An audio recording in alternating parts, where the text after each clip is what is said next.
월가 거물 요시카미 미국 경제 침체를 주장하다. 데스티네이션 자산 운용 최고경 영자는 첫 번째, 60일에서 90일 내에 미국 경제가 뽕빨 날지 안 날지가 판가름되게 된다. 미국 경제 생각보다 좋다고 기준금리 더 올리게 되게 되면 미국 경제 끝난다. 라는 게 첫 번째 주장. 두 번째 주장은 지금까지 주식시장의 약세를 나타냈던 것은 밸류에이션보다 기업들의 주가가 너무 많이 올라왔고 밸류에이션을 찾아가는 과정이다. 라는 두 가지 주장이에요. 이 두 가지 주장을 철저하게 숫자로 표현된 경제지표의 원인과 결과 분석으로 철저하게 있는 그대로 뽀개서 경제지표들이 뭐라고 말해주는지 그것을 우리가 눈으로 직접 확인해 보도록 하죠. 자, 그 첫 번째 주장을 보게 되면 기준금리 인상폭을 높이면 미국 경제 60일에서 90일 내에 뽕빨 난다, 끝난다. 여기에 파란 선으로 나타나는 게 미국 기준금리예요. 요놈의 새끼가 기준금리 인상폭을 미연준이 더 높이게 되면 60일 내에서 90일 내에 미국 경제 뽕빨 난다? 이 기간에 미국의 금리가 5%대에서 9%까지도 격하게 올라가는 조건이었음에도 불구하고 빨간 선으로 나타나는 게 미국의 기업이익이에요. 기업이익이 증가됐어요. 아니 지금 미국의 기준금리가 1.0%인데 여기서 향후에 0.5%를 높이던 1%를 높이던 그래봤자 5%가 되지를 않는 거죠. 그럼에도 불구하고 미국의 경제가 개선됐을 뿐이 없는 강한 조건에 들어와 있다면 기준금리가 5% 넘고 9%에 가깝게 다가감에도 불구하고 증가세가 나타나 있다는 것을 눈으로 직접 확인할 수 있죠.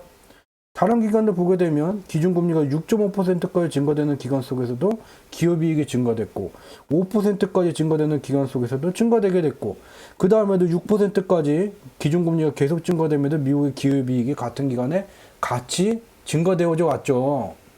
우리가 여기서 이제 확인해 볼 수 있는 것은 미국의 기준금리 인상폭을 얼마나 가져가느냐, 얼마나 빈번하게 기준금리 인상을 하느냐, 이 빈도수가 중요한 것이 아닌 중요한 것은 미국 경제가 개선된다는 것은 미국 경제의 부가가치를 만드는 주체인 미국의 기업들의 경영활동이 원활히 진행될 수 있는 지금 조건에 들어와 있느냐 안 들어와 있느냐가 첫 번째로 중요한 거고 만약에 미국의 기업이익 증가세가 강력한 조건에 들어와 있다, 환경 조건에 들어와 있다. 그렇다면 기준금리가 꽤 높은 수준까지 올라감에도 불구하고 기업이익이 계속해서 증가세를 나타나게 된다. 미국의 기준금리가 일정 수준을 넘어서는 수준까지 올라가게 되더라도 미국 기업이익의 증가 조건이 어떠한지에 따라서 금리가 인상되는 조건 속에서도 미국의 기업이익은 개선세가 진행된다라는 거예요. 그러면 현재 미국의 기업이익이 어떤 조건에 와 있는지를 좀 이제 살펴봐야 되겠죠. 미국의 물가가 계속해서 여기 이제 막대 그래프로 나타나는 게 미국의 물가예요. 미국의 물가가 2021년 3월에 2%를 넘어서게 된 다음에 2022년 3월에는 8.5%까지 급등하는 현상이 나타나게 됐어요. 그래서 지금 시장에서는 이와 같은 미국의 물가 급등세를 제어를 하지 못하기 때문에 미국 경제에 곧 폭망한다 라고 말하고 있지만 실상은 물가, 인플레이션율이 한국말로 물가예요. 물가는 물건 가격의 약자예요. 물건 가격이 계속해서 증가되게 되면 어떻게 되겠어요? 이 물건을 만드는 기업들의 기업이익이 같이 증가되는 것을 우리는 확인해 볼 수가 있게 되죠. 다만 물가가 과도한 수준에 머무는 상태가 지속되게 되게 되면 이런 물건을 만드는 데 필요한 원재료 값이 올라가기 때문에 마진이 줄어드는 현상이 나타나게 되고 실물 경제 수요가 둔화되는 현상이 나타날 수 있기 때문에 장기간 고물가에 머무는 것을 막기 위해서 미연준이 본격적으로 6월서부터 기준금리 인상과 대차대조표 축소를 지금 진행하기 시작한 거죠. 이와 같이 우리가 확인할 수 있는 것은 지금 미국의 기업이익은 증가세가 계속해서 진행되어져 오면서 우리가 주목해야 되는 것은 2021년 이후서부터 코로나19 발생 수준의 발생 이전에 미국의 기업이익 실적을 넘어섰다는 거예요.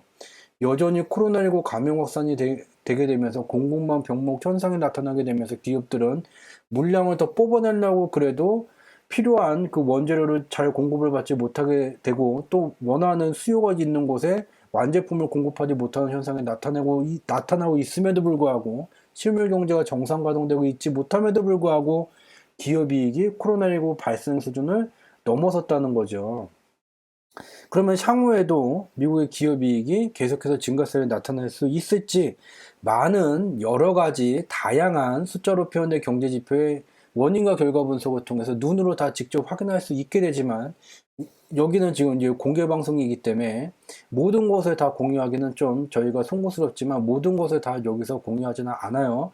그래서 저희가 이제 분석해서 별도로 진행하는 과정 속에서 사용하는 한 10% 정도, 5%에서 10% 정도의 분석 내용만 가져와서 제한적인 그 분석 결과를 제안한다는 점, 좀 전제가 그와 같은 제약사항이 있다는 점 참고로 말씀을 드리고요. 그래서 함축적으로 미국의 기업 이익이 향후에 추세적인 증가 조건에 들어와 있는지를 다양한 경제지표의 함축 내용을 여기에 이제 함축해서 가져오게 됐어요. 여기 녹색선으로 나타낸 것은 수명주기예요. 수명주기는 제일 밑에서부터 태동기, 성장기, 성숙기, 쇠퇴기로 구성이 되게 돼요. 여기에 인플레이션 영향을 제거한 미국 기업이익 수명주기를 나타내게 됐어요. 아니 아까 미국의 물가가 급등하니까 물가 급등세 때문에 판매 물량이 증가된 게 아니라 물가 급등세 때문에 미국의 기업이익이 당연히 증가되는 것 아니겠냐. 그래서 그러한 의문을 제거하기 위해서 인플레이션 영향을 제거한 미국 기업이익의 수명주기를 나타내게 됐어요. 여기 검정색 화살표로 나타난 게 1차 상승생이에요. 그 이후에 노란색 박스로 나타낸 것과 같이 휴지기가 진행이 되게 됐고 지금은 휴지기를 뚫고 2차 상승 초기에 있다는 것을 알 수가 있죠. 즉 얘가 말하는 것은 향후에 미국이 기준금리를 인상함에도 불구하고 아까 봤다시피 미국이 기준금리 인상을 함에도 불구하고 미국의 기업이익이 상승하는 조건에 들어와 있다는 것을 얘가 눈으로 직접 확인할 수 있도록 말해주는 거죠. 이 요놈의 새끼가 주장했던 첫 번째를 보게 되면 기준금리가 향후에 인상폭이 증가되고 인상 빈도가 잦아지게 되더라도 미국의 기업이익이 강력한 증가 조건에 와 있기 때문에 우리가 봤듯이 기준금리가 인상됨에도 불구하고 미국의 기업이익은 증가세가 진행이 되게 된다. 헛소리 말자. 그리고 두 번째는 지금까지 미국의 주식시장이 밸류에이션보다 높게 상승했기 때문에 얘가 제가치를 찾아가느냐고 약세를 나타나게 된 거다. 2020년 상반기보다 많은 기업들의 주식 가격이 상승했기 때문이다. 이것도 지난 공개방송에서 계속 살펴왔었고 진척도를 이제 좀 업데이트를 했어요.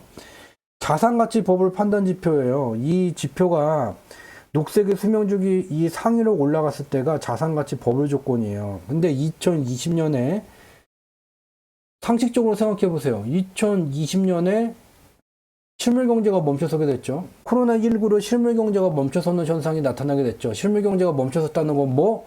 실물경제에서 부가가치를 만드는 주체인 기업들의 경영활동이 일시적으로 셧다운 되게 됐다. 중단되게 됐다.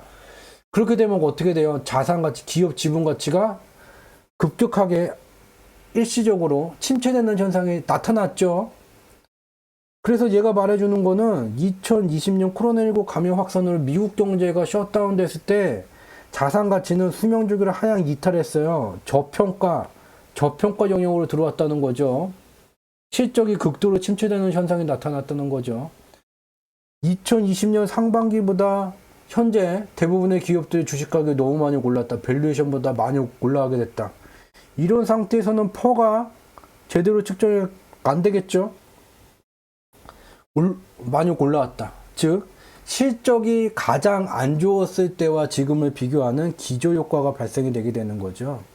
다시 한번 예를 들어서 설명을 드리면 야 작년에 내가 마이너스 1억을 손해를 봤잖아. 근데 올해 지금까지 100만 원 벌었다?